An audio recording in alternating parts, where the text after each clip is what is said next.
नमस्कार दोस्तों। Last class में हम एटमॉस्फेयर के कॉम्पोजिशन को पढ़ रहे थे। तो हमने देखा था कि एटमॉस्फेयर क्या है, उसकी डेफिनेशन को देखा, उसके इंपॉर्टेंस को पढ़ा, के परमानेंट और वेरिएबल कंपोनेंट्स है उनके बारे में हम डिस्कशन कर चुके थे। और फिर हमने वाटर वेपर के बारे में, डस्ट पार्टिकल के बारे में डिटेल में पढ़ा। और इतनी सी क्लास में हमें 1 घंटा लगभग लग गया था, क्योंकि हमें डिटेल में पढ़ना है चीजों को कि प्रीलिम्स और मेंस का कोई भी क्वेश्चन हो आप उसको सॉल्व कर पाओ। अगर हम ऊपर सतही पढ़ के जाएंगे तो क्वेश्चन सॉल्व नहीं होने वाला। तो हमें डिटेल में पढ़ना है। आज के जो हमारे टॉपिक रहेंगे वो ओजोन पर रहेगा, CO2 पर, नाइट्रोजन और ऑक्सीजन, इन 4 कंपोनेंट्स को हम देखेंगे। लेकिन इसमें ओजोन में देखेंगे कि ओजोन का निर्माण कैसे होता है, उसका विनाश कैसे होता है, चैपमैन साइकिल क्या है, अल्ट्रावायलेट रेज का क्या रोल है, कौन सी हानिकारक है, कौन सी हमारे लिए उपयोगी भी है। फिर हम CO2 के बारे में देखेंगे, इसके सोर्सेज क्या है, इसका सिंक क्या, लार्जेस्ट सिंक क्या है, रिजर्वोयर क्या है, सिंक और रिजर्वोयर के बीच में क्या अंतर है, मिनरलाइजेशन का प्रोसेस क्या होता है, कैसे, अभी मैंने एक टॉपिक लिया था लास्ट क्लास में, इनहेंस्ड रॉक वेदरिंग, तो वो कैसे CO2 को अवशोषित कर रही है, वो कैसे सिंक के रूप में काम कर रही है। कवक किस तरह से CO2 का अवशोषण कर रहे हैं, क्योंकि एक नई रिसर्च में फंगस का भी बहुत बड़ा रोल है। माना जा रहा है कि जितनी CO2 हम उत्सर्जित कर रहे हैं उसका 1/3 वो भी उस अवशोषित कर रहे हैं। तो फंगस के बारे में भी हमें बात करनी होगी। फिर हम नाइट्रोजन और ऑक्सीजन के बारे में बात करें। तो इस तरह से हमें आज के इस सेशन को लेना है। लेकिन हम थोड़ा सा रिवाइज कर लेते हैं कि लास्ट क्लास में हमने क्या पढ़ा था। तो एटमॉस्फेयर की डेफिनेशन पढ़ा था कि एटमॉस्फेयर क्या होता है। तो पृथ्वी के चारों ओर जो गैसियस आवरण है और वो पृथ्वी की ग्रेविटी की वजह से उसके साथ बंधा हुआ है और पृथ्वी के साथ ही घूर्णन कर रहा है, उसे हम एटमॉस्फेयर कहते हैं। ये हमने नॉर्मल डेफिनेशन देखी थी। उसके बाद हमने इसका इंपॉर्टेंस पढ़ा था, वायुमंडल का इंपॉर्टेंस क्या है। तो सबसे पहला तो ये हमें जीवन जीने के लिए ऑक्सीजन प्रोवाइड कराता है, प्लांट्स को CO2 देता है, इसके अलावा नाइट्रोजन उपलब्ध कराता है। उसके बाद ये अल्ट्रावायलेट रेस से हमारी रक्षा करता है, ओजोन अवशोषित कर लेती है। इसके बाद उन्हीं रेडिएशन को वो अर्थ पर आने देता है जो हमारे जीवन के लिए अनुकूल है, हमारे जो शरीर के अंदर जो जैविक क्रियाएं हो रही हैं उनके लिए अनुकूल है, ऐसी रेडिएशन को ही अर्थ तक आने देता है। एक्सरेज को अब्सॉर्ब करता है, गामा को पर ही अब्सॉर्ब कर लेता है, अल्ट्रावायलेट को कर जाता है। तो जो रेडिएशन हमारे लिए अनुकूल है उन्हीं को अर्थ तक आने देता है, फिल्टर का काम करता है। जो उल्काएं आती हैं वो मध्य मंडल में जलकर खत्म हो जाती हैं मीसोस्फीयर में, उनसे हमारी रक्षा करता है। पृथ्वी के तापमान को हमारे अनुकूल बनाए रखता है, क्योंकि दिन में वायुमंडल बहुत सारी जो सोलर रेडिएशन आता है उसको परावर्तित कर देता है, वो एल्बिडो के अंदर आता है, तो अर्थ तक पहुंच ही नहीं पाता, तो अर्थ का टेम्परेचर बहुत ज्यादा नहीं हो पाता। रात में जो रेडिएशन हो रहा होता है जिसे लॉन्ग वेव रेडिएशन कहते हैं, जिससे अर्थ ठंडी होती है, उसको भी अवशोषित करके पृथ्वी की ओर वापस भेजता है ताकि रात में अर्थ बहुत ज्यादा ठंडी ना हो जाए। तो इसमें इसलिए दिन में बहुत ज्यादा गर्म होने से बचाता है, रात में बहुत ज्यादा ठंडे होने से बचाता है। और पृथ्वी का जो टेम्परेचर है वो एवरेज 15 डिग्री बना रहता है और मानव के लिए वो अनुकूल टेम्परेचर है, या अन्य जीवन के लिए वो अनुकूल है और यहाँ पर जीवन संभव हो पाता है। मौसम संबंधी सभी गतिविधियां इसी में होती हैं। हाइड्रोलॉजिकल साइकिल है, जो जलीय चक्र है वो भी वायुमंडल में ही होता है। बादलों का बनना, वर्षा का होना, ये मौसम संबंधी जो भी गतिविधियां हैं वो क्षोभमंडल में होती हैं ज्यादातर, या यूं कहें वायुमंडल में होती हैं। और ये हमारी सभी गतिविधियों को कंट्रोल करता है, हमारी एग्रीकल्चरल एक्टिविटीज को कंट्रोल करता है, हमारे सेटलमेंट्स को करता है, हमारी इकोनॉमिक एक्टिविटीज को कंट्रोल करता है। तो इस तरह से ये हमारे जीवन के हर पहलू को और अर्थ पर जीवन को बनाए रखने में एटमॉस्फेयर की एक महत्वपूर्ण भूमिका होती है। इसके बाद हम कंपोनेंट पर आए थे। एक वेरिएबल कंपोनेंट होता है, एक परमानेंट कंपोनेंट्स होते हैं। परमानेंट कंपोनेंट्स का अर्थ होता है कि वो घटक जिनका रेशो हमेशा लगभग उतना ही बना रहता है, फिक्स रहता है। अगर हम 80 किलोमीटर की ऊंचाई तक देखें तो कुछ गैसों का रेशो हमेशा उतना ही बना रहता है जितना वो है, फिक्स रहता है उनका रेशो, उसे हम बोलते हैं फिक्स्ड कंपोनेंट या परमानेंट कंपोनेंट। दूसरा होता है वेरिएबल कंपोनेंट्स। वेरिएबल कंपोनेंट्स वो होते हैं जिनका रेशो समय और स्थान के अनुसार बदलता रहता है, उनकी मात्रा समय और स्थान के अनुसार बदलती रहती है, टाइम एंड स्पेस में। जैसे वाटर वेपर, वाटर वेपर जलीय निकायों पर ज्यादा होती है, स्थल पर कम होती है। मानसूनी सीजन में वाटर वेपर वायुमंडल में ज्यादा है और जो समर सीजन होगा उसमें कम होगी। इसी तरह धूलकण, धूलकण शुष्क क्षेत्रों में ज्यादा होंगे, जहां पर वर्षा ज्यादा होती है वहां पर वो वर्षा के साथ नीचे आ जाएंगे, वहां पर कम। गर्मियों में जब आंधियां चलती हैं तो डस्ट पार्टिकल ज्यादा होते हैं और जब वर्षा ऋतु होती है तब कम होते हैं। इस तरह से ये वेरिएबल कंपोनेंट है। CO2 है, इसकी मात्रा परिवर्तित होती रहती है। नाइट्रस ऑक्साइड हो गया, क्लोरोफ्लोरोकार्बन हो गया, ये सब हैं जो समय और स्थान के अनुसार परिवर्तित होते रहते हैं, इन्हें हम वेरिएबल कंपोनेंट कहते हैं। ये हमने पढ़ा था। फिर हमने पढ़ा था वेरिएबल कंपोनेंट में सबसे पहले वाटर वेपर को, जलवाष्प। तो ये वायुमंडल में गैस के फॉर्म में रहती है, अदृश्य होती है, जो हमें दिखाई नहीं देती है, और ये एक ग्रीन हाउस गैस है। अर्थात जो अर्थ से जो रेडिएशन होता है, लॉन्ग वेव रेडिएशन इंफ्रारेड के रूप में, उसको ये अवशोषित कर लेती है और वापस अर्थ की ओर री रेडिएट करती है। इससे अर्थ रात में बहुत ज्यादा ठंडी नहीं होती है, लेकिन अगर इसकी मात्रा बढ़ती जाएगी तो ये वापस आने वाला रेडिएशन बढ़ता रहेगा और अर्थ का एवरेज टेम्परेचर बढ़ना शुरू हो जाएगा। इसे ग्लोबल वार्मिंग कहते हैं। तो वाटर वेपर क्या है? वाटर वेपर एक ग्रीन हाउस गैस है। ग्लोबल वार्मिंग की वजह से वाटर वेपर बढ़ रहा है, इवेपोरेशन बढ़ रहा है, क्योंकि सागरों का टेम्परेचर बढ़ रहा है तो इवेपोरेशन बढ़ रहा है, और इवेपोरेशन बढ़ने की वजह से वायुमंडल में आर्द्रता की मात्रा ज्यादा है, जो अर्थ से होने वाले लॉन्ग वेव रेडिएशन को एब्जॉर्ब करेगा और अर्थ की ओर वापस भेजेगा। कल देख लिया था। इसके साथ साथ यही वाटर वेपर हमारे वर्षा का स्रोत है, बादलों का सोर्स है, क्योंकि इनका संघनन होता है, कंडेंसेशन होता है। क्योंकि जो वाटर वेपर है वो तो गैस फॉर्म में है, और जब गैस फॉर्म में है तो जब ये आपस में जुड़ती है, इनका संघनन होता है, जब टेम्परेचर कम होता है तो इससे जल की बूंदें बनती हैं और क्लाउड्स का फॉर्मेशन होता है, और क्लाउड से वर्षा होती है। फोग का सोर्स भी यही है।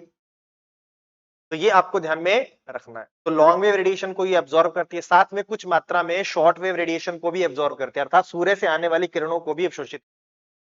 ये आपको ध्यान में रखना है। और फिर इसका डिस्ट्रीब्यूशन देखना है, सबसे ज्यादा कहां होगी? रेखीय क्षेत्रों में, महासागरों पर, क्योंकि वहां टेम्परेचर ज्यादा है तो इवेपोरेशन भी ज्यादा होगा, और पानी मौजूद है तो भी इवेपोरेशन ज्यादा है। दूसरा, वहां पर रेन फॉरेस्ट पाए जाते हैं, वहां से वाष्पोत्सर्जन की प्रक्रिया होती है, ट्रांसपीरेशन का प्रोसेस होता है, इससे भी वायुमंडल में जलवाष्प की मात्रा ज्यादा हो जाती है। तो इक्वेटोरियल रीजन में जलवाष्प की मात्रा ज्यादा होती है। और उसके बाद कम कहां होगी? तो पोलर रीजन में और डेजर्ट रीजन में, वहां पर की मात्रा कम होगी, और मध्य अक्षांशों में एवरेज के नजदीक रहे। ये आपको ध्यान में रखना था। उसके बाद डस्ट पार्टिकल थे। डस्ट पार्टिकल के बारे में बताया था कि ये इनकमिंग सोलर रेडिएशन का बहुत छोटा सा पार्ट एब्जॉर्ब करते हैं, अवशोषित करते हैं, लेकिन ज्यादातर इनका काम है प्रकीर्णन करने का, स्कैटरिंग करते हैं सूर्य की किरणों का, और इनकी स्कैटरिंग की वजह से ही हमें सूर्य सुबह और शाम में लाल दिखाई देता है, और आकाश हमें नीला दिखाई देता है। वो क्या है? स्कैटरिंग की वजह से। और उनमें सबसे महत्वपूर्ण रोल है डस्ट पार्टिकल का। इसके अलावा ये हाइग्रोस्कोपिक न्यूक्लियाई की तरह काम करते हैं, आर्द्रताग्राही नाभिक। जो हमने पढ़ा था जलवाष्प, तो जलवाष्प का संघनन इन्हीं के चारों तरफ होता है, तो इन्हें हाइग्रोस्कोपिक न्यूक्लियाई कहा जाता है। तो वर्षा में इनका भी रोल है। अगर जलवाष्प और हाइग्रोस्कोपिक न्यूक्लियाई नहीं, आर्द्रताग्राही नाभिक नहीं है, सरफेस नहीं मिलेगी, तो जल की बूंदों का निर्माण भी नहीं हो। देखा था। तो ये सारा था इसके अंदर, डस्ट पार्टिकल के अंदर। फिर हमने इसके सोर्स पढ़े थे कि सोर्स प्राकृतिक क्या है और मैनमेड सोर्स क्या। तो यहां तक हम कल पढ़ चुके हैं, और यहां से बहुत क्वेश्चन आए हुए हैं। प्रीलिम्स में देखोगे भरा पड़ा है, और मेंस में जो था कि क्षोभ मंडल में मौसम संबंधी गतिविधियां क्यों होती हैं, उनमें भी आपको इसी का यूज करना है, वाटर वेपर का और डस्ट पार्टिकल वाले सेक्शन का। और हमने ये भी देखा था कि वाटर वेपर कहां तक मिलती है? 6 किलोमीटर तक उसका 90% भाग मिलता है। अर्थात अर्थ से 6 किलोमीटर जाओगे तो वहां तक 90% वाटर वेपर होती है, और 10 किलोमीटर से ऊपर एक ही होती है। इट मींस 10 किलोमीटर तक 90 + 9 99% वाटर वेपर 10 किलोमीटर के नीचे नीचे मिलती है, अर्थात क्षोभ मंडल में मिलती है। और डस्ट पार्टिकल भी सबके सब कहां मिलते हैं? लगभग क्षोभ मंडल में मिलते हैं। इसीलिए मौसम संबंधी सभी गतिविधियां ट्रोपोस्फियर में पाई जाती है। ये आपने अब तक अभी देख लिया। अब बात करते हैं हम किसकी? ओजोन की। अगर आप पीवाईक्यू उठा के देखोगे प्रीवियस ईयर के क्वेश्चंस को, यहां से क्वेश्चन मिलेंगे। जो मैं बोल रहा हूं यहीं से क्वेश्चन है सबके सब। तो ध्यान से सुनना, आराम से डील करते हैं, कोई जल्दबाजी नहीं है, बहुत समय है एग्जाम में। तो धीरे धीरे हमें डिटेल में एक एक टॉपिक को देखना है। अब बात करते हैं ओजोन की। देखो, ओजोन सबसे पहले मिलती कहां है? तो ओजोन मुख्य रूप से मिलती है स्ट्रेटोस्फियर, समताप मंडल में। हमने देखा था कि पृथ्वी की सबसे जो नीचे की लेयर थी वो थी क्षोभ मंडल। देखो, अगर मैं इस तरह से बनाऊं अर्थ के एटमॉस्फेयर को, ये सरफेस है, अर्थ सरफेस, तो यहां लगभग 13 या 14 किलोमीटर की एवरेज तक का ये जो पार्ट है, इसे हम बोलते हैं क्षोभ मंडल या ट्रोपोस्फियर। और इससे ऊपर 50 किलोमीटर तक का जो क्षेत्र होता है, ये होता है आपका समताप मंडल। समताप मंडल इसे बोलते हैं स्ट्रेटोस्फियर। तो स्ट्रेटोस्फीयर में ओजोन मिलती है, और स्ट्रेटोस्फीयर में भी एक जोन है जहां पर ये सबसे ज्यादा मिलती है, वो है 20 से लेकर 35 किलोमीटर। ये जो 20 से 35 वाला जोन है, यहां पर ओजोन सर्वाधिक मात्रा में मिलती है इस जोन में। इसीलिए इसको ओजोनोस्फीयर या ओजोन मंडल भी कह देते हैं, ओजोन मंडल कह देते हैं, और इंग्लिश में ओजोनोस्फीयर कहते हैं इसको। 20 से 35 वाले में सबसे ज्यादा ओजोन की सांद्रता इस 20 से 35 वाले क्षेत्र में ही मिलती है। अब है कि ओजोन का निर्माण होता कैसे है यहाँ पर। तो ओजोन के निर्माण के और उसके नेचुरली उसका निर्माण भी होता रहता है और उसका विनाश भी होता रहता है। तो ओजोन के निर्माण और विनाश दोनों की प्रक्रिया को मिला के कहते हैं चैपमैन साइकिल। चैपमैन साइकिल की प्रक्रिया से प्राकृतिक रूप से ओजोन का निर्माण भी होता रहता है और ओजोन का विखंडन भी होता रहता है। अब कैसे होगा देखो, वायुमंडल में, समताप मंडल में ऑक्सीजन गैस होती है, तो ऑक्सीजन क्या करती है, अल्ट्रावायलेट रेज को एब्जॉर्ब करती है, अल्ट्रावायलेट बी को, और उसके बाद ये टूट जाती है O+O में, मुक्त ऑक्सीजन में, ऐसे फ्री ऑक्सीजन में टूट जाती है, क्योंकि इनकी एनर्जी ज्यादा, ये एनर्जी इनको देता है ऑक्सीजन को, तो ऑक्सीजन टूट के O+O में डिवाइड हो जाती है। अब ये जो ऑक्सीजन थी, ये वापस से फिर ऑक्सीजन से रिएक्शन करेगी, ये वाली मुक्त ऑक्सीजन है, ये O2 से रिएक्शन करेगी और निर्माण हो जाएगा O3 का। देखो ओजोन का निर्माण हो गया। ओजोन का अर्थ मतलब जिसमें O के 3 O3, 3 O है इसके अंदर, और ऑक्सीजन में कितने होते हैं, 2। तो ये हो गया O3 का फॉर्मेशन, ओजोन का फॉर्मेशन। अब फिर से क्या करता है, ओजोन टूटता है, अल्ट्रावायलेट बी और सी ये तोड़ देता है इसको वापस से O2+O में। तो देखो यहां पर ओजोन का निर्माण हुआ और ओजोन का विनाश हो रहा है। ओजोन का लगातार निर्माण भी अपने आप होता रहता है और विनाश भी अपने आप होता रहता है। इस प्रोसेस को हम कहते हैं चैपमैन साइकिल, और ये सब समताप मंडल में होता रहता है। तो ये आपको ध्यान में रखना है कि चैपमैन साइकिल क्या है। और देखो अब बात समझते हैं इसके आगे की। देखो इस प्रोसेस में इसने अल्ट्रावायलेट रेज को अवशोषित कर लिया, यहां पर अल्ट्रावायलेट बी का यूज हो गया, यहां पर बी और सी दोनों का यूज हो गया। तो अगर हम वायुमंडल की बात करें, तो वायुमंडल में अल्ट्रावायलेट रेज को एब्जॉर्ब करने वाली लेयर समताप मंडल, और समताप में भी ओजोनोस्फीयर, ओजोन इसको अवशोषित करती है। ओजोन के निर्माण के क्रम में और उसके विनाश के क्रम में वो जो अल्ट्रावायलेट रेज है उनका अवशोषण हो जाता है, उनका यूज हो जाता है, एक तरह से फिल्टर कर देती है अल्ट्रावायलेट रेज को। और इसीलिए समताप मंडल में टेम्परेचर बढ़ता है। अगर आप क्षोभ मंडल में जाओगे तो ऊंचाई के साथ तापमान में कमी आती है, लेकिन आप समताप मंडल में जाओगे तो ऊंचाई के साथ तापमान में वृद्धि होने लगती है। क्यों? क्योंकि उसने इसको अवशोषित कर लिया, तो टेम्परेचर बढ़ेगा, इंक्रीज होगा ही होगा। तो समताप मंडल में टेम्परेचर बढ़ने का कारण है इस अल्ट्रावायलेट रेज का अवशोषण करना, ओजोन के निर्माण और विनाश की प्रक्रिया। तो ये आपको ध्यान में रखना है। तो अब अगर ओजोन यहां पर यूज हो गई तो ये पृथ्वी तक नहीं पहुंचेगी, और पृथ्वी तक नहीं पहुंचेगी तो ये हाई एनर्जी रेज है, नहीं पहुंचेंगी तो यहां पर जीवन संभव है पृथ्वी। अगर ये अल्ट्रावायलेट रेज अर्थ तक पहुंचे तो इससे यहां पर जीवन संभव ही नहीं हो पाएगा। देखो उससे क्या क्या हो सकता है। उससे हो सकता है कि अल्ट्रावायलेट रेज से हमारे स्किन बर्न हो जाए और स्किन कैंसर हो जाए, हमारी आंखें डैमेज हो सकती है, आंखों की रोशनी जा सकती है, हमारा डीएनए में म्यूटेशन हो सकता है, डीएनए डैमेज हो सकता है हमारा, उसमें उत्परिवर्तन हो जाएंगे। इसके अलावा स्किन पर झुर्रियां वगैरह ये सब तो है ही है। साथ ही साथ हमारा इम्यून सिस्टम है, जो हमारा प्रतिरक्षा तंत्र है, वो भी कमजोर हो जाता है, जिससे फिर अलग अलग तरह के रोग हमें हो सकते हैं। ये सब मानव पर दुष्प्रभाव है उसके। इसके साथ साथ अगर लैंड पर क्रॉप की बात करोगे तो ये नुकसान हो जाता है, प्रोडक्शन कम हो जाता है, प्लांट्स का प्रोडक्शन कम हो जाएगा, तो इकोसिस्टम के जो प्रोडक्टिविटी है वो कम हो जाती है, मतलब फसलों को, पादपों को इससे नुकसान पहुंचेगा। इसके साथ साथ जब आप ओशन में जाओगे तो ओशन की सरफेस पर बहुत छोटे छोटे जीव रहते हैं जिन्हें आप प्लैंक्टन्स कहते हो। वो पादप भी होते हैं, जंतु भी होते हैं, फाइटोप्लैंक्टन एंड जू प्लैंक्टन। बहुत सारे उसमें शैवाल होते हैं, ब्लू ग्रीन एल्गी भी होते हैं। तो वो सब जो छोटे छोटे माइक्रो ऑर्गेनिज्म है, वो अल्ट्रावायलेट रेज के प्रभाव में उनकी डेथ हो जाएगी। अगर ये मर गए फाइटोप्लैंक्टन, तो उसके बाद जू प्लैंक्टन मरेंगे, जू प्लैंक्टन से ऊपर जो उन पर निर्भर मछलियां वो मरेंगी, उन पर बड़ी मछलियां निर्भर है, उनकी डेथ हो जाएगी। तो पूरा का पूरा ओशन का इकोसिस्टम ही कोलैप्स हो जाएगा, डैमेज हो जाएगा।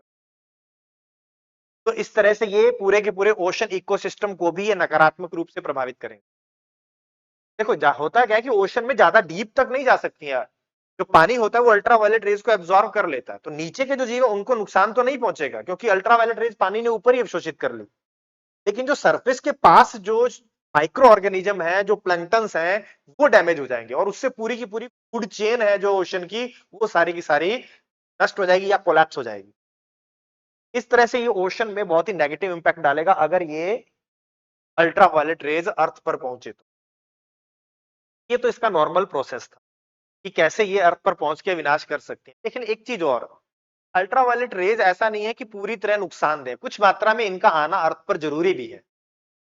अगर ये अल्ट्रावायलेट बी का कुछ भाग और अल्ट्रावायलेट एज रे जब अर्थ पर आती हैं तो ये विटामिन डी का निर्माण करते हैं हमारे अंदर। अल्ट्रावायलेट बी रेज होती हैं, अगर वो हमारे शरीर पर पड़ती हैं तो हमारे अंदर विटामिन डी का निर्माण होता है, हमारी हड्डियां मजबूत होती हैं।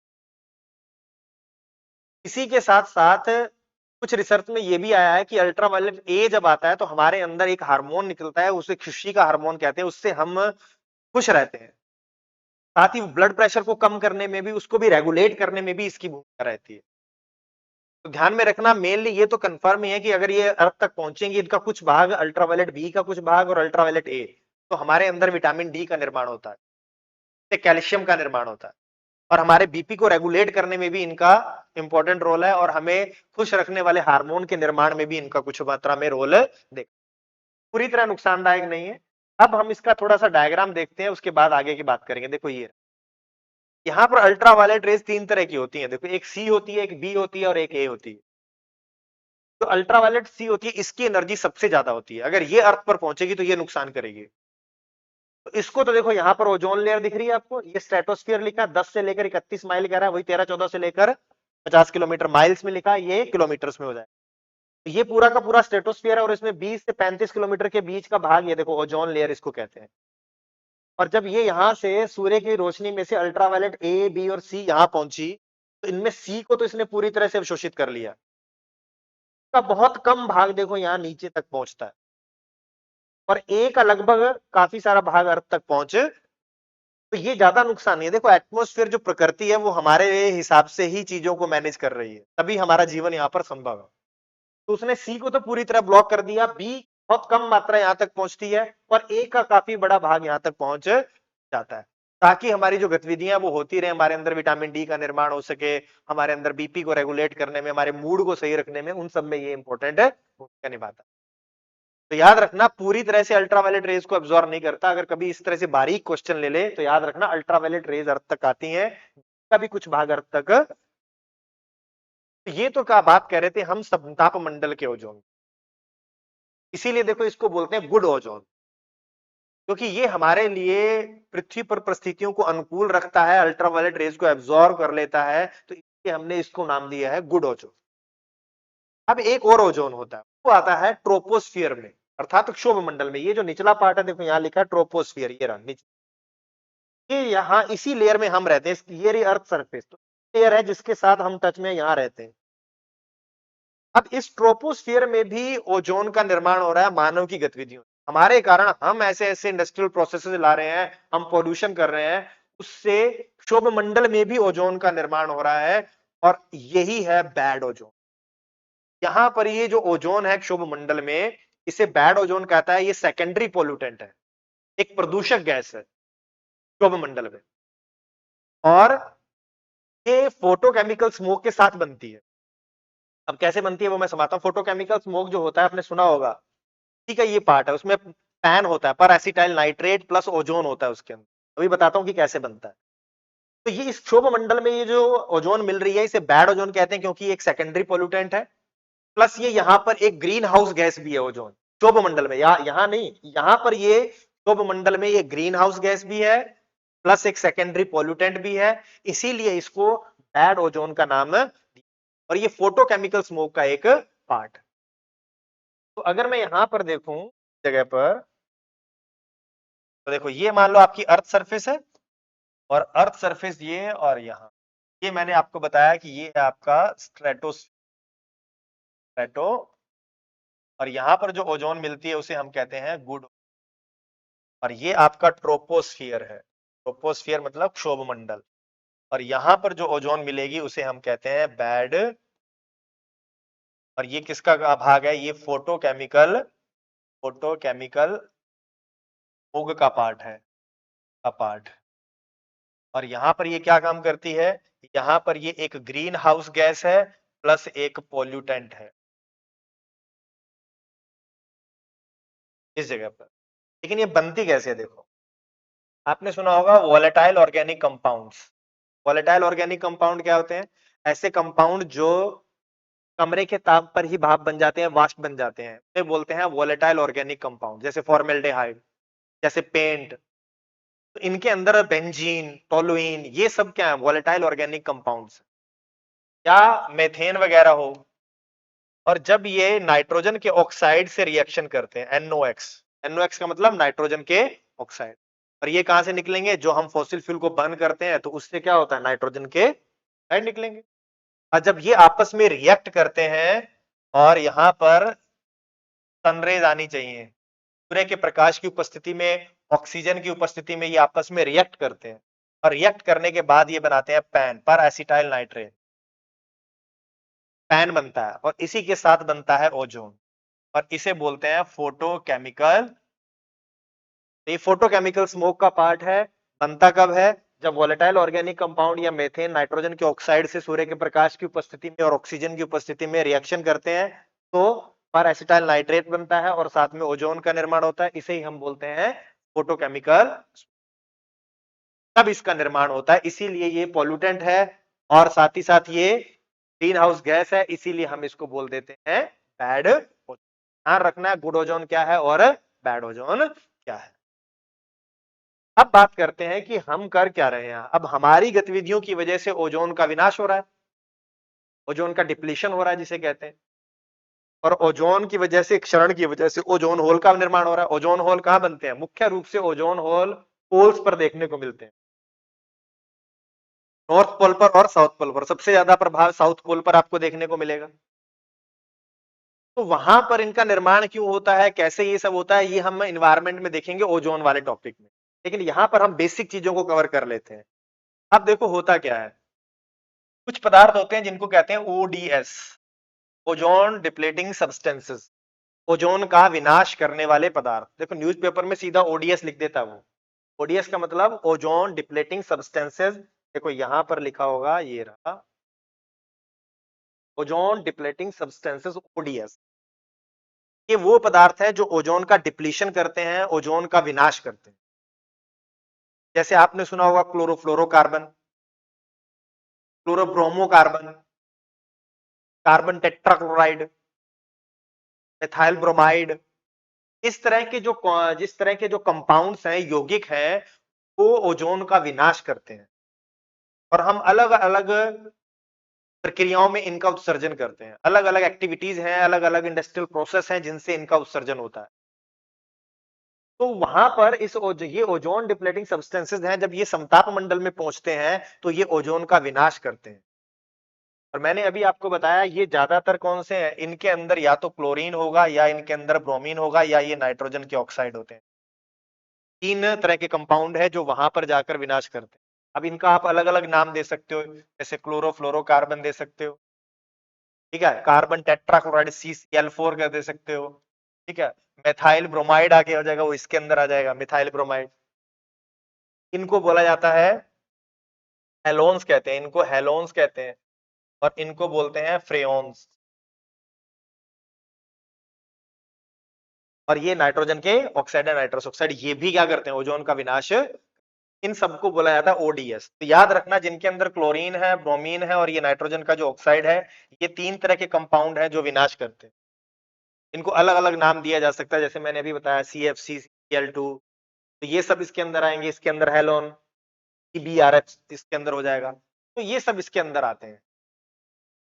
तो देखो अब करना क्या, करते कैसे हैं, ये नॉर्मल प्रोसेस है। अब आओ इसके अंदर, देखो नाम पढ़ने हैं तो नाम हम यहाँ देख सकते हैं। देखो सारे के सभी नाम यहाँ लिखे हुए हैं, देखो इस जगह पर, ये रहा क्लोरोफ्लोरोकार्बन, HCFC, हाइड्रोक्लोरोफ्लोरोकार्बन, के अंदर भी क्लोरीन है। देखो हेलोन हो गए जिनके अंदर ब्रोमीन पाया जाता है, इसको ब्रोमोफ्लोरोकार्बन कहेंगे। इसके बाद कार्बन टेट्राक्लोराइड आ गया, देखो मिथाइल क्लोरोफॉर्म भी हो गया। देखो क्लोरोफॉर्म तो आपने सुना होगा, जिससे बेहोशी की स्थिति हो जाती है, तो यहाँ पर मिथाइल क्लोरोफॉर्म हो गया, ठीक है। इसके बाद नाइट्रस के ऑक्साइड है, ये भी सबके सब क्या है, ओडीएस।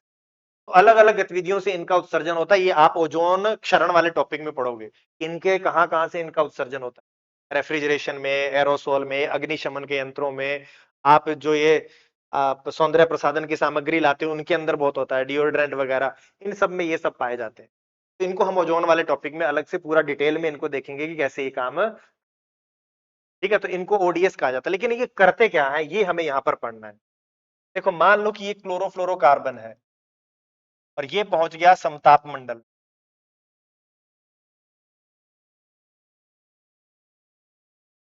तो ये पहुंचेंगे कैसे? बहुत सारे प्रोसेस, कन्वेक्शन के प्रोसेस से पहुंच जाएगा, जेट स्ट्रीम के माध्यम से पहुंच सकता है, कोई साइक्लोन आता है उसके माध्यम से क्षोभ मंडल से धीरे धीरे कहां पहुंच जाते हैं, समताप मंडल में, डिफ्यूजन के प्रोसेस से समताप मंडल में पहुंच जाते हैं। तो धीरे धीरे क्षोभ मंडल से ये समताप मंडल में पहुंचे। अब वहां पर देखो ये क्या करते हैं, ये क्लोरोफ्लोरोकार्बन है, ये क्लोरीन है, और ये टूट के किसको रिलीज कर देता है, क्लोरीन को। अब जैसे ही क्लोरीन रिलीज हुआ, ये क्लोरीन रिएक्शन करेगा ओजोन के साथ, और जैसे ही इसने ओजोन के साथ रिएक्ट किया तो ये बनाएगा ClO, क्लोरीन के साथ एक ऑक्सीजन जुड़ जाएगा और यहां से रिलीज हो जाएगा O2। अब बचा आपका फिर ClO, तो यहां से आपने क्या प्राप्त किया, ClO। अब ये ClO वापस से रिएक्शन करेगा एक और ओजोन से, और जैसे ही उसने एक और ओजोन से रिएक्शन किया ये वापस से क्लोरीन बन जाएगा, और यहां पर 2O2 बाहर निकलेगा, और ये फिर क्लोरीन वापस से क्या करेगा, इससे रिएक्शन करेगा। तो देखो हुआ क्या, आपने क्लोरीन लिया, इस क्लोरीन ने एक ओजोन को यहां तोड़ा, देखो एक ओजोन तो यहां तोड़ दिया, ये रहा, और दूसरा ओजोन देखो उसने यहां से लिया, इसको भी तोड़ दिया। तो उसने क्या किया, एक ओजोन यहां तोड़ा, एक ओजोन यहां तोड़ा, और वापस से देखो फिर से क्लोरीन बन गया। मतलब क्लोरीन में कोई चेंज नहीं हुआ, वो वापस से अपनी पुनः अवस्था में आ गया, फिर से ये क्या करेगा, ओजोन को तोड़ेगा, और फिर से वापस क्लोरीन बन जाएगा। तो क्लोरीन जो है वो जा ही नहीं रहा, वो बार बार ओजोन के अणुओं को तोड़ रहा है। तो इस तरह से एक क्लोरीन का अणु हजारों लाखों ओजोन को तोड़ देता है, और उसके बाद ये किसी रिजर्वोयर में जाके फिट हो जाता है, जैसे HCl में चला गया, वहां पर जाकर ये ट्रैप होता है। रिजर्वोयर में जाने से पहले ये लाखों हजारों ओजोन के अणुओं को तोड़ देता है। तो सोचो आप कितना नुकसान पहुंचा रहा है ये। इस तरह से देखो ये ओजोन का लगातार विनाश हो रहा है, और इसी प्रोसेस से जब ओजोन का विनाश बहुत ज्यादा हो जाता है, ओजोन लेयर बहुत पतली हो जाती है, उसे हम कह देते हैं ओजोन होल। ओजोन होल का मतलब ऐसा नहीं कुछ छेद हो जाता है। जब ओजोन की सांद्रता बहुत कम हो जाती है, बहुत ही कम हो जाती है, तब हम उसको क्या बोलते हैं, ओजोन होल कहते हैं। ऐसा नहीं है कि कुछ छेद हमें दिखाई देने लगता, ये भी आपको ध्यान में, ये पूरा का पूरा जो प्रोसेस है आपका वो यही है, डन है। तो इस तरह से ओजोन का निर्माण भी होता है, ओजोन का विनाश भी होता है। ये अभी हम एटमॉस्फेयर में बेसिक पढ़ रहे हैं, आगे बहुत सारे ये टॉपिक आएंगे, ओजोन का पूरा एक टॉपिक हमें पढ़ना होगा, ओजोन क्या है, कैसे निर्माण होता है, इसकी क्या होती है, का जो विनाश होता है वो कैसे होता है, उसका प्रोसेस क्या है, ओजोन होल पोल्स पर ही क्यों बनते हैं, ट्रॉपिकल क्षेत्र में भी ओजोन होल दिखने को मिल रहा है, उसका क्या कारण है, कि जो रिएक्शंस हैं वो पढ़नी है। उसके बाद हम पढ़ेंगे कि इसको कंजर्व करने के लिए, इसके संरक्षण के लिए कौन कौन से समझौते किए गए हैं, जैसे मॉन्ट्रियल प्रोटोकॉल था, वियना था, किगाली था, वो सब हमें इसके अंदर देखना होगा। तो वो हम इन्वायरमेंट वाले सेक्शन में, यहाँ पर सिर्फ हम कंपोनेंट के बारे में पढ़ रहे हैं, तो इतना हमने इसके अंदर देख लिया कि कोई डाउट ना रहे आपके अंदर। देखो यहां पर अब एक बार जल्दी से देख लेते हैं, यहाँ पर क्या क्या लिखा है। ओजोन वायुमंडल का एक अन्य महत्वपूर्ण घटक ओजोन है। ये ऑक्सीजन का ऐसा रूप है जिसमें एक अणु में 3 ऑक्सीजन के परमाणु होते हैं, O3। हम ओजोन वही ऑक्सीजन नहीं है जिसमें हम सांस रूप में लेते हैं, सांस में ली जाने वाली ऑक्सीजन के एक अणु में 2 परमाणु होते हैं, मतलब ये ऑक्सीजन से अलग होता है। ऑक्सीजन में 2 ऑक्सीजन होते हैं, इसमें 3 होते हैं। वायुमंडल में ओजोन की मात्रा बहुत कम होती है, इसका वितरण समान नहीं होता। यह मुख्य रूप से पृथ्वी की सतह से 10 से 50 किलोमीटर की ऊंचाई के बीच केंद्रित होती है, जिसे हम समताप मंडल, अर्थात ये समताप मंडल में ही मेन रूप से पाई जाती है प्राकृतिक रूप। हमारे वायुमंडल में ओजोन परत की उपस्थिति स्थल पर रहने वाले जीवों के अत्यंत आवश्यक है, हमारे लिए बहुत जरूरी है। इसका कारण यह है कि ओजोन सूर्य से आने वाली संभावित रूप से हानिकारक पराबैंगनी किरण को अवशोषित कर लेता है, अल्ट्रावायलेट रेज को अवशोषित कर। यदि ओजोन परत अधिकांश पराबैंगनी विकिरण को छानती नहीं और सूर्य की यूवी किरणें बिना किसी अवरोध के पृथ्वी की सतह तक पहुंचती, तो पृथ्वी पर अधिकांश स्थलीय जीवन के लिए यह अवसनीय हो जाता, अनइनहेबिटेबल हो जाता, मतलब रहने योग्य परिस्थितियां नहीं रहती अर्थ पर। फिर कह रहा है कि जल पराबैंगनी विकिरण को प्रभावी रूप से छान लेता है, इसलिए महासागरीय जीवन पर इसका प्रभाव अपेक्षाकृत कम पड़ता है, जो नीचे के जीव है। लेकिन मैंने आपको बताया पूरी की पूरी क्या हो जाएगी, डिस्टर्ब हो जाएगी, पूरा का पूरा इकोसिस्टम ही कोलैप्स हो जाएगा। तो ध्यान में रखना है कि ऐसा नहीं है कि नहीं प्रभाव पड़ेगा, प्रभाव पड़ता है। ये हमने देख लिया, ये हमने देख लिया कैसे टूटता है सी के प्रभाव में, O प्लस O में, फिर O2 प्लस O O3 बन गया, फिर ये O3 फिर से टूटा अल्ट्रावायलेट बी और अल्ट्रावायलेट सी की उपस्थिति में, O2 प्लस। तो नेचुरल रूप से ओजोन का निर्माण भी हो रहा है और विनाश भी हो रहा है, इसे हम चैपमैन साइकिल कहते हैं। यहाँ पर ताकि किस तरह से ओडीएस उसको तोड़ते हैं ये हम पहले ही देख चुके हैं। यहाँ पर Cl और O3 आपस में रिएक्ट करते हैं, ये बना Cl प्लस O2, ये ClO बना गया, और ClO ने वापस से ओजोन से रिएक्शन करके वापस से Cl दे दिया। तो मैंने इक्वेशन लिखाई है, उसको ध्यान में रख। इसके बाद देखो क्या कर रहा है, ओजोन परत को क्षीण करने वाले पदार्थ वे रसायन होते हैं जो पृथ्वी वायुमंडल में ओजोन परत के पतले होने में योगदान। ये पदार्थ मुख्यतः कृत्रिम रसायन होते हैं, आर्टिफिशियली हम ही इनको बनाते हैं, लेकिन कुछ प्राकृतिक रूप से भी मिलते हैं जो इसमें योगदान कर सकते हैं। फिर कह रहा है प्रसिद्ध ओडीएस में शामिल है क्लोरोफ्लोरोकार्बन, हेलोन और मिथाइल ब्रोमाइड। बाकी सब हमने देख ही चुके। क्लोरोफ्लोरोकार्बन, हाइड्रोक्लोरोफ्लोरोकार्बन, फिर हेलोन, ब्रोमाइड जो मैंने कहा था कि ब्रोमीन होता है उनके अंदर, ब्रोमोफ्लोरोकार्बन, फिर मिथाइल ब्रोमाइड, फिर मिथाइल क्लोरोफॉर्म, कार्बन टेट्राक्लोराइड, और लास्ट में नाइट्रस। ये सारे के सारे वो यौगिक हम यूज। ये था आपका ओजोन वाला एक सेक्शन। अब हम इसके आगे बढ़ते हैं। तो इसके बाद का जो हमारा टॉपिक है वो मेनली हम आएंगे कार्बन डाइऑक्साइड पर। अब बात करते हैं इस कार्बन डाइऑक्साइड। यहां से भी क्वेश्चन बार बार यूपीएससी इसी साल लिया था उसने कि कितने प्रतिशत ऑक्सीजन का जो उत्पादन है या ऑक्सीजन जो वायुमंडल में आ रही है उसका कितने प्रतिशत ओशन देते हैं। यहाँ से क्वेश्चन था प्रीलिम्स में, तो आपको इसको बहुत अच्छे से पढ़ना है। देखो अब बात करते हैं CO2 को। CO2 की मात्रा वायुमंडल में बहुत ही कम है, मैंने देखा था 0.03% के करीब थी। और दूसरा क्या है, इसकी सबसे बड़ी खासियत है कि ये एक ग्रीन हाउस गैस है। हम बार बार देखो टर्म यूज कर रहे हैं ग्रीन हाउस गैस का, तो एक ग्रीन हाउस गैस है। लास्ट क्लास में हमने पूरा पढ़ा था ग्रीन हाउस गैसेस का काम क्या है। ये प्रकाश संश्लेषण के लिए आवश्यक है। पौधे क्या करते हैं, फोटोसिंथेसिस में CO2 का यूज करते हैं, CO2 और जल का उपयोग करके वो C6H12O6 का निर्माण करते हैं, ग्लूकोज का या कार्बोहाइड्रेट का। तो वहां पर प्रकाश संश्लेषण के लिए किसका यूज किया जाता है, CO2 का। फिर लिखा है ग्रीन हाउस गैस है और ये ज्वलनशील नहीं है, जलती नहीं है। तो इतना आपको ध्यान में रखना, ये बेसिक है। अब आगे बढ़ते हैं। देखो अब सबसे पहला तो मैंने आपको बताया कि ये एक ग्रीन हाउस गैस है और पृथ्वी पर देखो नेचुरल रूप से ये मौजूद है। तो प्रकृति ने इसको बनाया तो किसी काम के लिए बनाया होगा। तो प्रकृति में अगर इसको बनाया गया तो ये पृथ्वी के टेम्परेचर को नियंत्रित रखने में महत्वपूर्ण भूमिका निभाती है, मानव के रहने के अनुकूल बनाए रखने में मदद करती है। जैसे मैंने आपको बताया था कल, ये मान लो अर्थ है और यहां पर सूर्य की रोशनी आ रही है, इसे हमने कहा था इनकमिंग सोलर रेडिएशन, सौर तप। ये लगातार यहां पर आ रहा है और रात में अर्थ ठंडी होती है, वो टेरेस्ट्रियल रेडिएशन के माध्यम से इस तरह से ठंडी होती है।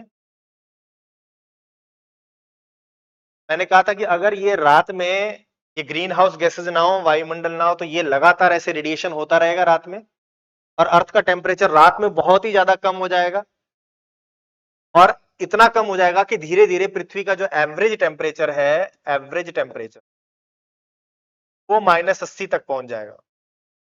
इतना टेम्परेचर एवरेज हो जाएगा, एवरेज की बात कर रहे हैं, क्योंकि दिन में तो बहुत ज्यादा टेम्परेचर होगा क्योंकि वायुमंडल नहीं है, लेकिन रात में भी तो रेडिएशन होगा। दिन में तो रेडिएशन हो ही रहा है, दिन में भी तो रेडिएशन होगा, ऐसा नहीं है कि दिन में बंद हो जाएगा। दिन में इनकमिंग है तो आउटगोइंग भी है, लेकिन रात में इनकमिंग पूरी तरह से बंद है और आउटगोइंग चालू है। तो अर्थ का टेम्परेचर लगातार कम होता जाएगा और एवरेज टेम्परेचर कम होते होते -80 पहुंच जाएगा कुछ टाइम। और दिन और रात के टेम्परेचर में भी बहुत ज्यादा अंतर आ जाएगा, दिन में बहुत ज्यादा टेम्परेचर और रात में बहुत कम। तो ये कंडीशन हो जाएगी। लेकिन वायुमंडल में मैंने कल आपको बताया था कि क्या मिलती है, ग्रीन हाउस गैसेज है और उनमें से CO2 भी एक है। इसके अलावा मैंने आपको वाटर वेपर भी बताया था, इसके अलावा मेथेन भी है, इसके अलावा नाइट्रस ऑक्साइड भी है। ये सभी तरह की गैसेज इसमें आएंगी। अब क्या होगा, अब जो जा रही थी रात में, जो ठंडे होने वाली रेज थी, इनको ये अवशोषित करेगा और वापस अर्थ की ओर ये यहाँ गई, इनको वापस से अवशोषित किया और पृथ्वी की ओर वापस भेज। तो ये जो आउटगोइंग रेडिएशन जा रहा था जिससे अर्थ ठंडी हो रही थी, उसमें से कुछ को ये अवशोषित करता है और पृथ्वी की ओर वापस री रेडिएट कर देता है। इनवर्स रेडिएशन कहते हैं। फिर पृथ्वी की सतह इसको वापस से अवशोषित कर लेती है, फिर अर्थ ठंडे होने के लिए इसको वापस से रेडिएट करेगी, फिर इसका कुछ मात्रा में अपनी तरफ अवशोषित कर लेगा, कुछ अर्थ की ओर भेज देगा, कुछ अंतरिक्ष में भेज देगा, फिर अर्थ इसको अवशोषित करेगी, फिर अर्थ ठंडा होने के लिए फिर इसको रेडिएट करेगी, फिर ये इसको अवशोषित कर लेगा और उसमें से कुछ अंतरिक्ष में भेज देगा, कुछ नीचे की ओर भेज देगा। तो इस तरह से क्या करता है, पूरी रात में अर्थ बहुत ज्यादा ठंडी नहीं हो पाती, ये उसको गर्म बनाए रखता है वापिस वापिस अर्थ की ओर भेज के, और उतने में फिर दिन हो जाता है। जब सुबह हो जाएगी तो वापिस से ये रेडिएशन आने लगेगा। तो अर्थ बहुत ज्यादा रात में ठंडी नहीं हो पाती, क्योंकि ये CO2 वगैरह ये गैसेज हैं, ये अर्थ के टेम्परेचर को रात में थोड़ा ज्यादा बनाए रखती हैं, जो रेडिएशन जाना चाहिए था वो वापिस अर्थ की ओर भेज। और अगर मैं बात करूं कि अब हो क्या रहा है, हमने मानव जनित कारणों से इनका जो सांद्रता है वायुमंडल में वो लगातार बढ़ रही है।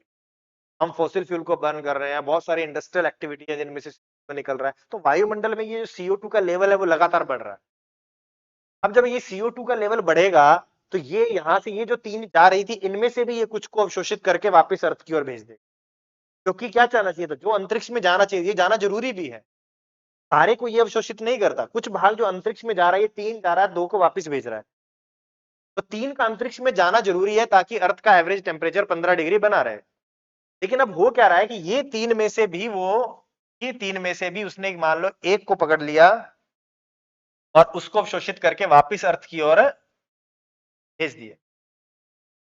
तो अब जब ये एक जो यहां जा रहा था अंतरिक्ष में, वो जब अर्थ की ओर आने लगा, तो ये जो है ये अब अर्थ का टेम्परेचर बढ़ाएगा, अर्थ और उसके पास के एटमोस्फेयर। अर्थ अंत में ये भी चला जाएगा, ऐसा नहीं कि नहीं जाएगा, अंत में ये जो आई रेडिएशन ये भी लॉन्ग टर्म में चला जाएगा, लेकिन इसका अर्थ पर रुकने का जो समय है वो बढ़ गया।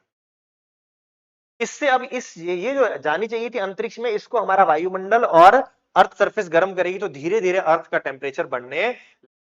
तो ग्रीन हाउस गैस की सांद्रता अगर एक लिमिट से ज्यादा हो गई तो ये प्रभाव होने लगता है, जो रेडिएशन अंतरिक्ष में जाने चाहिए था उसको भी ये अवशोषित करके अर्थ की ओर भेजने लगता है, जिससे अर्थ का एवरेज टेम्परेचर बढ़ने लगता है और ग्लोबल वार्मिंग होने।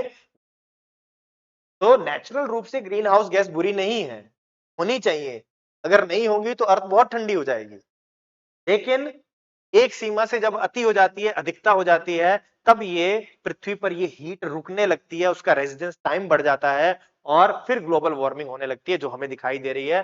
पृथ्वी का जो एवरेज टेम्परेचर है वो पहले 15 था और अब बढ़कर कंफर्म हो गया कि 16.1 डिग्री 1.1 डिग्री बढ़ चुका है। इसी कारण से हो रहा है ग्रीन हाउस। तो CO2 एक क्या है, ग्रीन हाउस गैस है, ये भी आपको ध्यान में, इसको आपको। अब बात करते हैं कि इसका रोल क्या है CO2 का। अब CO2 हम उत्सर्जित तो कर रहे हैं, CO2 का अवशोषण भी हो रहा है। देखो CO2 का सबसे बड़ा जो सिंक है, सिंक का मतलब होता है जो अवशोषित करता है। जैसे आपने पौधे सुना होगा, पौधे CO2 को ले रहे हैं, तो CO2 को ले रहे हैं तो उसे क्या बोलेंगे, ये CO2 का सिंक है। तो जो CO2 वायुमंडल में है उसका सबसे बड़ा जो सिंक है वो है ओशन, महासागर। महासागरों की सतह पर देखो पूरी पर फाइटोप्लैंक्टन पाए जाते हैं, पादप प्लवक हैं। पादप प्लवक बोला मैंने, पादप प्लवक का अर्थ क्या, वो प्लांट है, होते हैं छोटे छोटे जीव, शैवाल टाइप के। तो वो उसको अवशोषित करते हैं और CO2 को अपने अंदर C6H12O6 का निर्माण करते हैं। तो उन्होंने वायुमंडल से CO2 को अवशोषित कर लिया, फिर उनकी डेथ होगी तो वो पूरे के पूरे सरफेस पर नीचे बॉटम पर पहुंच जाएंगे ओशन के, और वहां पर जाके ट्रैप हो जाएंगे।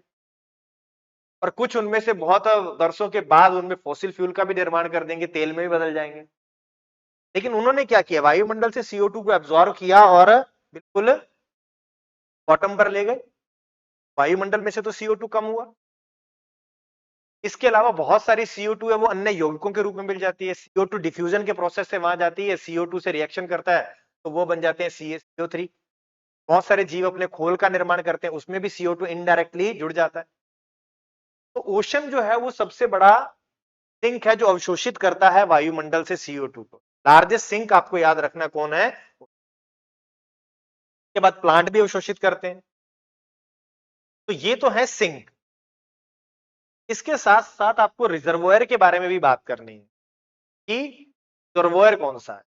तो रिजर्वोयर का अर्थ होता है कि जहां पर CO2 सबसे ज्यादा स्टोर है। दोनों चीजों में फर्क है। रिजर्वोयर का मतलब है जहां पर वो स्टोर है, सिंक का मतलब है कौन सबसे ज्यादा अवशोषण कर रहा है। एक तो है अवशोषण और एक है स्टोरेज, दोनों में अंतर है। तो सिंक के बारे में मैंने बता दिया, अगर वायुमंडल में जो भी CO2 जा रही है उसका लगभग 25% का अवशोषित कर लेते हैं ओशन। जितना वायुमंडल में CO2 का उत्सर्जन हो रहा है, कार्बन उत्सर्जन का 25% अवशोषित करता है ओशन, और लगभग आधी ऑक्सीजन का उत्पादन भी ओशन करते हैं। यहां से यूपीएससी ने इस बार क्वेश्चन लिया था। देखो यहां पर लिखा है कि संयुक्त राष्ट्र महासागर को केवल धरती के फेफड़े नहीं बल्कि सबसे बड़ा कार्बन सिंक भी मानता है। यह न केवल विश्व की आधी ऑक्सीजन उत्पन्न करते हैं बल्कि सभी कार्बन उत्सर्जनों का 25% भी अवशोषित, जितना हम CO2 का उत्सर्जन कर रहे हैं उसका 25% ये ओशन अवशोषित कर लेते हैं, और CO जो ऑक्सीजन है उसका लगभग आधे का उत्पादन यही लोग करते हैं, ओशन करते हैं, है। इसके अलावा जो हीट हम उत्सर्जित कर रहे हैं, जो एक्स्ट्रा हीट है जो मानव जनित कारणों से उत्पन्न हो रही है वायुमंडल में, उसका 90% ओशन है वो अपने अंदर स्टोर। मतलब हमें ग्लोबल वार्मिंग के प्रभाव से बचाने में ओशन का बहुत बड़ा रोल है। एक तो ये CO2 को अवशोषित करते हैं, प्लस जो हम एक्स्ट्रा हीट रिलीज कर रहे हैं उसका भी 90% कहां जा रहा है? महासागरों में। देखो यहां लिखा है जैसे जैसे तापमान बढ़ता है महासागर वायुमंडल की अतिरिक्त उष्मा का 90% भाग भी अवशोषित कर, तो वो क्या कर रहे हैं? एक्स्ट्रा हीट को अपने अंदर एब्जॉर्व कर रहे हैं। ये विशिष्ट उष्मा ज्यादा होती है ओशन की। फिर हुआ, अब देखो अब इससे हो क्या रहा है भाई, अगर CO2 की मात्रा ओशन में बढ़ रही है और साथ ही साथ ग्लोबल वार्मिंग बढ़ रही है, इस प्रोसेस से सागरों का अम्लीकरण हो रहा है, ओशन एसिडिफिकेशन हो रहा है। तो इस प्रोसेस को हम देखेंगे, ओशन एसिडिफिकेशन को, एनवायरमेंट में वहां पूरा टॉपिक ओशन एसिडिफिकेशन का आएगा। तो देखेंगे कि उसका प्रोसेस क्या है। जब वायुमंडल से जो CO2 बढ़ती है तो वो धीरे धीरे ओशन में जाने लगती है, और ओशन में जब वो डिफ्यूजन से पहुंचती है तो वहां पर वो कार्बोनिक एसिड्स का निर्माण करती है, H2CO3 का। और H2CO3 जब टूटता है तो उसमें H प्लस आयन बढ़ते हैं, और H प्लस आयन के बढ़ने का मतलब होता है कि अम्लीयता का बढ़ना, ओशन एसिडिफिकेशन हो रहा है। इसके फिर बहुत सारे प्रभाव हैं। जो कैल्शियम कृत जीव हैं उन पर बहुत ज्यादा प्रभाव है, नॉन कैल्शियम कृत जीव हैं उन पर अलग प्रभाव है, उनको हम देखेंगे ओशन एसिडिफिकेशन।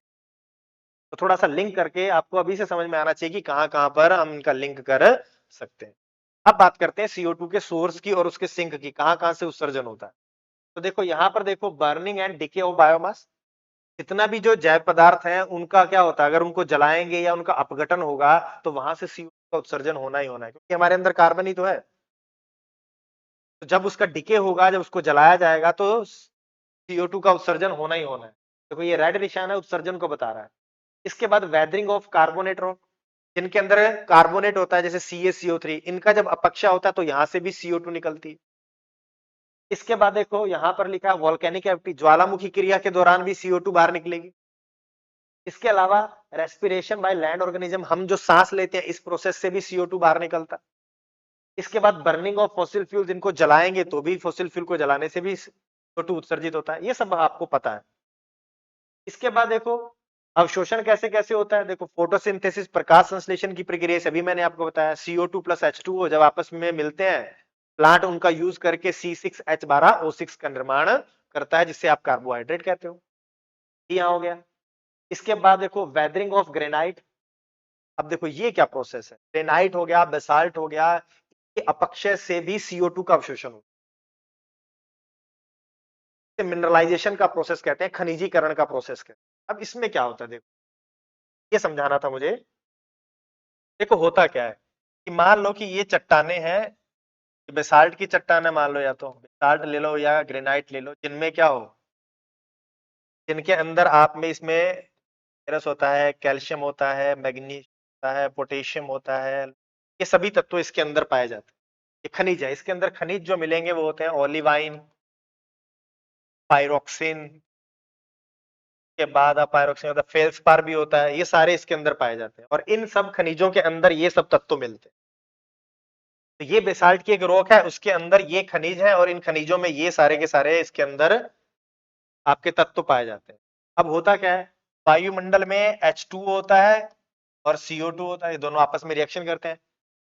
क्लाउड मैंने बताया, उसमें क्या होती है, जल की बूंदे हैं, और जल की बूंदे जब वर्षा के रूप में नीचे आएंगी तो वो CO2 के साथ रिएक्शन कर लेती है, तो ये बनता है H2।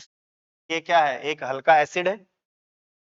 तो देखो ये वर्षा का जल के साथ, जब ये वर्षा का जल है H2O, इसके साथ वायुमंडल की CO2 रिएक्ट करेगी और H2CO3 बना देगी।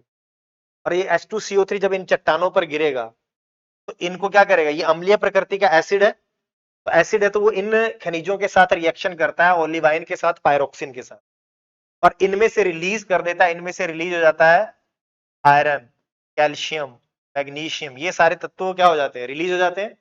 और यहां से देखो ये था H2CO3, ये टूटता है पहले H प्लस HCO3 में, और फिर ये H टूटेगा H प्लस CO, और ये जो CO3 हुआ वो इनके साथ रिएक्शन कर लेते हैं और ये बना देते हैं ये CO, मैग्नीशियम कार्बोनेट, इस तरह के। अब देखो ये इस कार्बोनेट, ये जो वायुमंडल में जो CO2 थी वो पहले यहां पहुंची, फिर यहां से इस चट्टान पर पहुंची, और फिर इनके साथ रिएक्शन करके सॉइल के अंदर ट्रैप हो गई।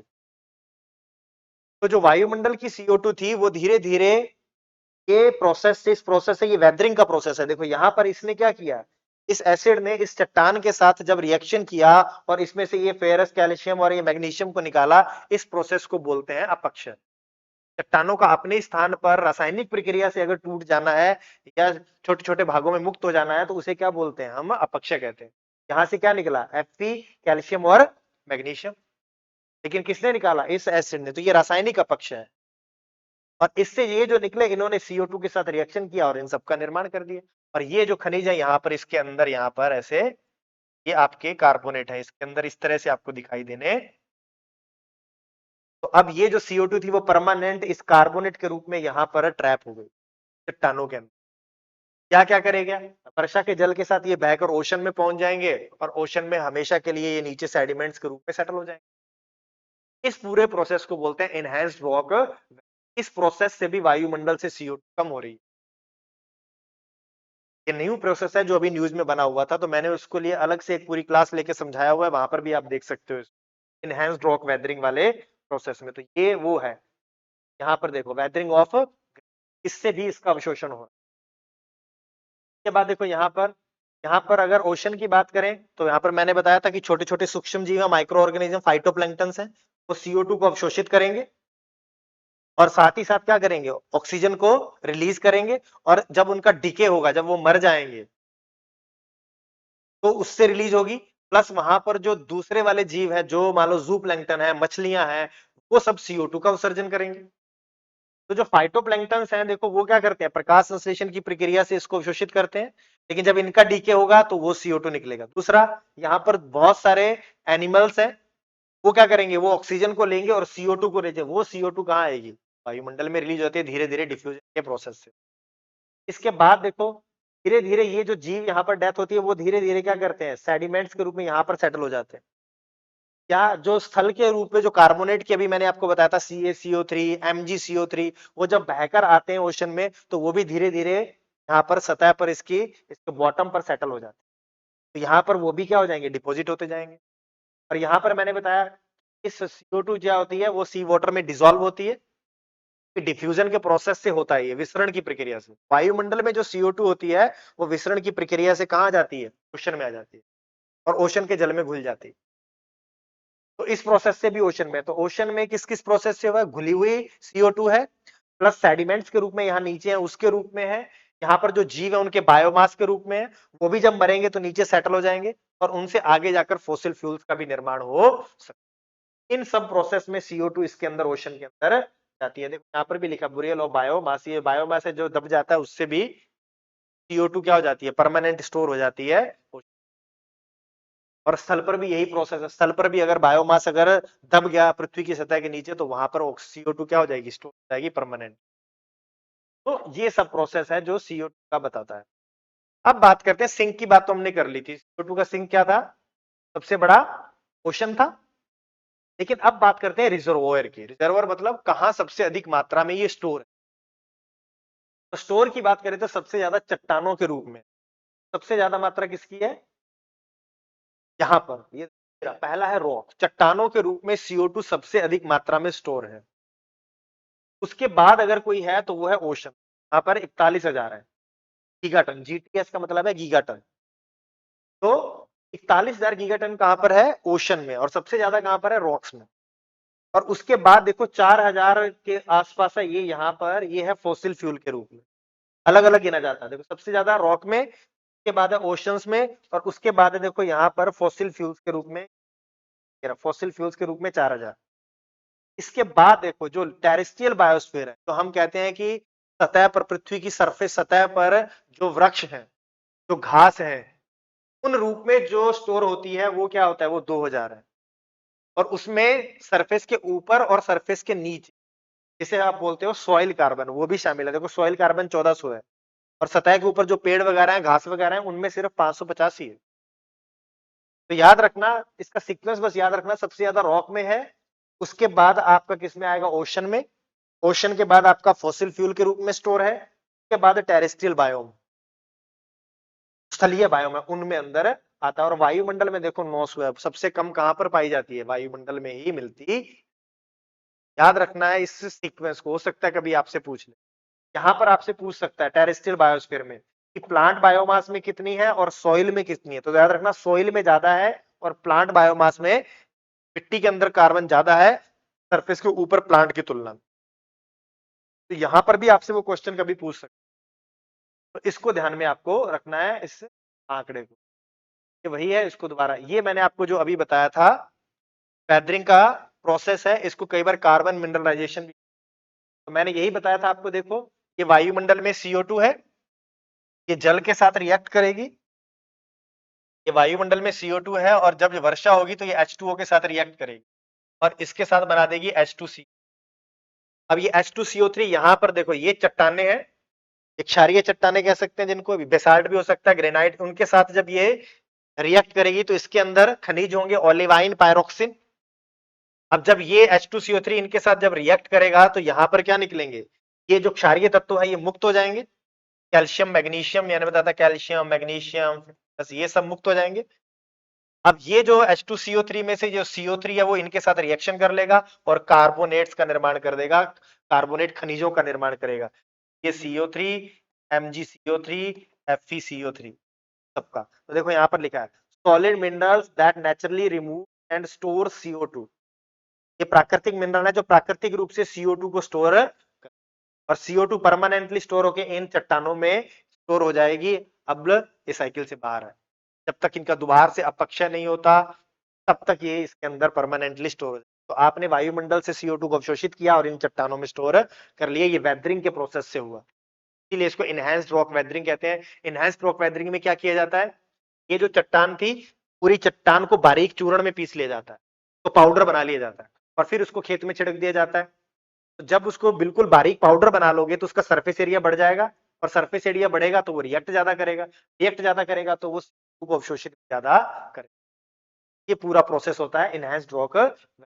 इस रिएक्शन को तेज कर देते हैं इन चट्टान का सरफेस एरिया बढ़ाकर उनको पाउडर में पीस, वो होता है इनहैंस्ड रॉक वेदरिंग का प्रोसेस। इसके बाद देखो ये फंगस भी बहुत बड़ा रोल इंपॉर्टेंट कर रहे हैं, इसके बारे में न्यू रिसर्च आई कि जो कवक होते हैं, आपने सुना होगा माइकोराइजा, प्लांट्स की जड़ों के बीच में और कवक के बीच में एक सहजीवी संबंध होता है, इसे बोलते हैं माइकोराइजा।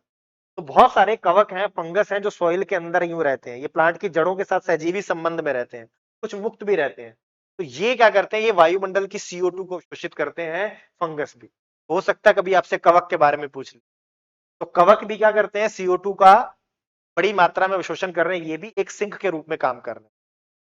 तो ये आपको ध्यान में रखना है। ये देखो, ये दिख रहा है आपको, पेड़ है और ये पेड़ की जड़ें हैं, इनके साथ देखो ये नेटवर्क को बढ़ा देते हैं, ताकि ये पेड़ जो है, पेड़ की जड़ें न्यूट्रिएंट्स को ज्यादा मात्रा में अवशोषित कर सके। तो ये पूरा का पूरा इसका स्ट्रक्चर है, देखो ये पूरा का पूरा उसका संजाल है फंगस का। तो कवक और प्लांट की जड़ें आपस में सहजीवी संबंध के साथ रहती हैं, दोनों को फायदा होता है इसके। और कुछ होते हैं जो मुक्त रूप से भी फंगस मिलते हैं, ये सब CO2 का अवशोषण कर रहे हैं। मैं यहां से आपको बता, देखो इसमें लिखा हमारे पैरों के नीचे गुप्त दुनिया है सूक्ष्म कवकों की, फंगस की, इनकी भूमिका जलवायु संकट से लड़ने में अब तक गंभीर रूप से नजरअंदाज की गई है। माइकोराइजा नामक तंतु जैसे कवक पौधे की जड़ों पर रहते हैं, उनकी पहुंच को बढ़ाते हैं, मैंने बताया ना नेटवर्क होता है इनका, और मिट्टी से पोषक तत्व निकालकर अपने मेजबान पौधे के साथ साझा करते हैं। न्यूट्रिएंट्स को अवशोषित करने के लिए जड़ों के सरफेस एरिया को बढ़ा देते हैं। इसके बाद वैज्ञानिक अब मानते हैं कि ये कवक हर साल वैश्विक कार्बन उत्सर्जन का 1/3 से अधिक हिस्सा पकड़कर संग्रहित करते हैं। हमने अभी पढ़ा था कि ओशन 25% CO2 को अवशोषित करते हैं, और ये कितना कर रहे हैं? ये माना जा रहा है कि ये 1/3 CO2 का अवशोषण कर रहे हैं ये कवक। ये नए कार्बन सिंक के रूप में समझ लो आप आए हैं। आधुनिक कृषि पद्धतियों से इन्हें खतरा है। विशेषज्ञों का कहना है कि फास्फोरस आधारित उर्वरक हम NPK डालते हैं, जो P वाले हैं, इन कवकों की कार्यक्षमता को रोक देते हैं। इससे जलवायु स्थिरीकरण में इनकी महत्वपूर्ण भूमिका कमजोर हो। तो जो फॉस्फेट वाले हम उर्वरक डाल रहे हैं, उनका इन पर नेगेटिव इंपैक्ट पड़ रहा है। कवकों को भी याद रखना है आपको इसके अंदर। ये आपका था, और यहाँ पर ये सब हम पढ़ चुके हैं कि किसमें कितने, चट्टानों वाला भी हम पढ़ के आए कि चट्टानों की भी इसमें भूमिका निभाती है। कुछ प्रकार के चट्टानों द्वारा स्वाभाविक रूप से कार्बन अवशोषित किया जाता है, जिसे कार्बन खनिजीकरण की प्रक्रिया कहा जाता है। ये मैं आपको पढ़ा चुका हूँ, कार्बन मिनरलाइज। तो ये पूरा प्रोसेस था आपका किसका? CO2 का। तरह से वो काम करती है, कहाँ इसका अवशोषण होता है, कहाँ इसका। ये बहुत इंपॉर्टेंट था जो आपको पढ़ना था। यहाँ से क्वेश्चन इस साल भी आया, तो याद रखना। ना भी हम CO2 का उत्सर्जन कर रहे हैं, उसका लगभग 25% ओशन अवशोषित करते हैं।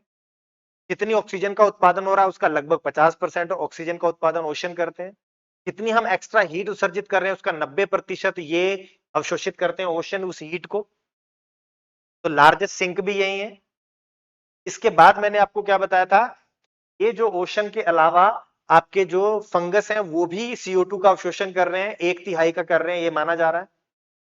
रिजर्वोयर के रूप में बताया कि सबसे ज्यादा चट्टाने हैं, चट्टानों के बाद ओशन है, ओशन के बाद फॉसिल फ्यूल है, उसके बाद टेरेस्ट्रियल बायोम, और लास्ट में आपका एटमोस्फेयर। ये आपको इसके बारे में ध्यान रखना। ठीक है, तो CO2 एक ग्रीन हाउस गैस थी, वेरिएबल कंपोनेंट है। ठीक है, ज्वलनशील गैस नहीं है। अब बात करते हैं नाइट्रोजन की। तो नाइट्रोजन साइकिल में हम इन्वायरमेंट में पूरा नाइट्रोजन को पढ़ना ही पढ़ना है, हमें पूरा नाइट्रोजन साइकिल पढ़ना है कि नाइट्रोजन के सोर्स क्या है, कैसे वो सॉइल में पहुंचती है, नाइट्रिफिकेशन का प्रोसेस क्या है, अमोनिफिकेशन का प्रोसेस क्या है, डीनाइट्रिफिकेशन, इसको वहां देखेंगे। लेकिन थोड़ा बेसिक यहाँ पर देखना है कि नाइट्रोजन वायुमंडल में जैविक पदार्थों के विघटन और जलने से, देखो हमारे अंदर क्या होता है, सबके अंदर अमीनो एसिड है, प्रोटीन है। प्रोटीन किसके बने हैं? Amino acid. और अमीनो एसिड में क्या होता है? NH2, NH, N के अंदर क्या हुआ? नाइट्रोजन। N का मतलब नाइट्रोजन ही तो हुआ। तो अमीनो एसिड जो होते हैं वो किसके बने हैं? नाइट्रोजन है उनके अंदर। तो जब हमारा विघटन होगा तो ये सब बाहर आएंगे। हमारा जब विघटन होता है जैविक पदार्थों का, उससे भी होगा, के जलने से, ज्वालामुखी विस्फोटों से, कुछ चट्टानों के रासायनिक विघटन से भी, इसका माध्यम से भी ये वायुमंडल में पहुंचता है। इसकी जो खासियत याद रखनी है, एक अक्रिय गैस है, इनर्ट गैस है, मतलब ये जल्दी की रिएक्शन नहीं करती। क्यों नहीं करती है? क्योंकि इसके अंदर ट्रिपल बॉन्ड मिलता है, N ट्रिपल बॉन्ड N। जल्दी ये टूटता ही नहीं है, N2 टूटेगा ही नहीं, N2 टूटेगा नहीं तो रिएक्शन भी नहीं करेगा। इसलिए ये एक इनर्ट गैस है, याद रखना। और ये ऑक्सीजन को पतला करती है, डाइल्यूट करती है, क्योंकि ऑक्सीजन बहुत ज्वलनशील गैस है। ऑक्सीजन का काम है आग लगाने का काम है, समझ लो।